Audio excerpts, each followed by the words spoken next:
Boa tarde, meu nome é Maria Clara e eu e Giovana nós vamos apresentar o trabalho de literatura sobre a literatura barroca. O barroco é um estilo artístico que floresceu entre o final do século XVI e meados do século XVIII, inicialmente na Itália, difundindo-se em seguida pelos países católicos da Europa e da América, antes de atingir, em uma forma modificada, as áreas protestantes e alguns pontos do Oriente. Na literatura barroca, os textos refletem elementos rebuscados e quase sempre extravagantes, onde são valorizados os detalhes em um jogo de contrastes. O homem do barroco buscava a salvação, ao mesmo tempo que queria usufruir dos prazeres mundanos. Daí surgiram os conflitos. É o antropocentrismo, o homem no centro do mundo, opondo-se ao teocentrismo, o Deus ao centro do mundo. O homem deste período está entre o céu e a terra. Mesmo se valorizando, ele vivia atormentado pela ideia do pecado, então vivia buscando a salvação. Agora eu irei falar um pouco sobre o contexto histórico do barroco para poder entender a literatura barroca.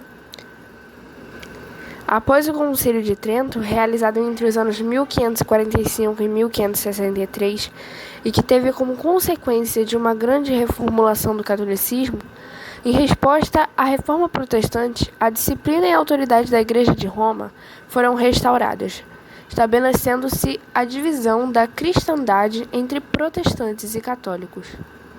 Nos estados protestantes, onde as condições sociais foram mais favoráveis à liberdade de pensamento, o racionalismo e a curiosidade científica do Renascimento continuaram a se desenvolver. Já nos estados católicos, sobretudo na Península Ibérica, desenvolveu-se o movimento chamado Contra-Reforma, que procurou reprimir todas as tentativas de manifestações culturais ou religiosas contrárias às obrigações da Igreja Católica. Nesse período, a Companhia de Jesus passa a dominar quase que inteiramente o ensino, exercendo papel importantíssimo na difusão do pensamento aprovado pelo Concílio de Trento. O clima geral era de austeridade e repressão. O Tribunal da Inquisição, que se estabelecera em Portugal para julgar casos de heresia, ameaçava cada vez mais a liberdade de pensamento. O complexo contexto sociocultural fez com que o homem tentasse conciliar a glória e os valores humanos despertados pelo Renascimento com as ideias de submissão e pequenez perante Deus e a Igreja.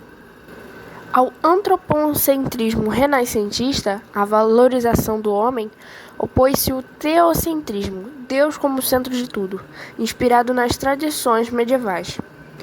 Essa situação contraditória resultou em um movimento artístico que expressava também atitudes contraditórias do artista em face do mundo, da vida, dos sentimentos e de si mesmo. Esse movimento recebeu o nome de barroco. O homem se vê colocado entre o céu e a terra, consciente da sua grandeza, mas atormentado pela ideia do pecado, e nesse dilema busca a salvação de forma angustiada.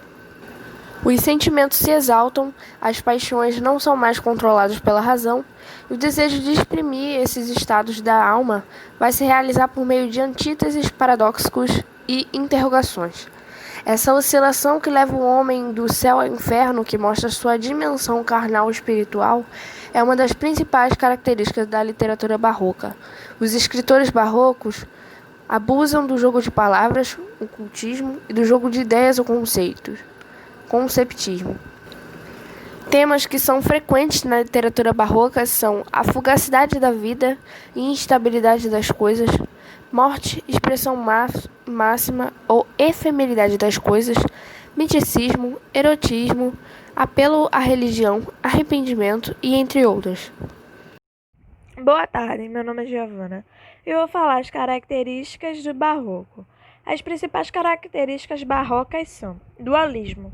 O barroco é a arte do conflito e do contraste.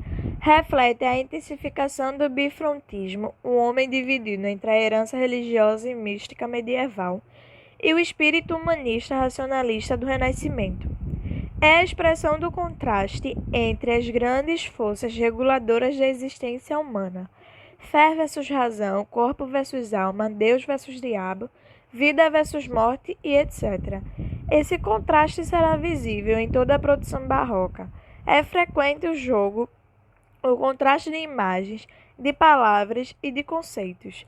Mas o artista barroco não deseja apenas expor os contrários, ele quer conciliá-los e entregá-los. Daí ser frequente o uso de figuras de linguagem que busca essa unidade, essa fusão. Fugacidade. De acordo com a concepção barroca no mundo, tudo é passageiro e instável. As pessoas, as coisas mudam. O mundo muda. O autor barroco tem a consciência do caráter efêmero da existência. Pessimismo. Essa consciência da transitariedade da vida conduz frequentemente. Agora eu irei ler o soneto A Jesus Cristo, Nosso Senhor, que traz a temática do pecado e da culpa. Nesse texto, o eu lírico demonstra que por mais que ele peque, ele será perdoado por Deus, pois o perdão é o que torna essa divindade um ente grandioso. Além disso, apresenta antíteses e paradoxos, como no primeiro verso, em que o eu lírico diz que pecou, mas não pecou. Pequei, Senhor, mas não porque hei pecado. Da vossa alta clemência me despido, porque quanto mais tenho delinquido, vós tenho a perdoar mais empenhado. Se basta vos tirar tanto pecado, a abrandar-vos sobeja um só gemido, que a mesma culpa que vos há ofendido, vos tem para o perdão lisonjeado. Se uma ovelha perdida e já cobrada, glória tal e prazer tão repentino, vos deu como afirmais na sacra história. Eu sou, Senhor, a ovelha desgarrada, cobrai-a e não queirais, pastor divino, perder na vossa ovelha a vossa glória.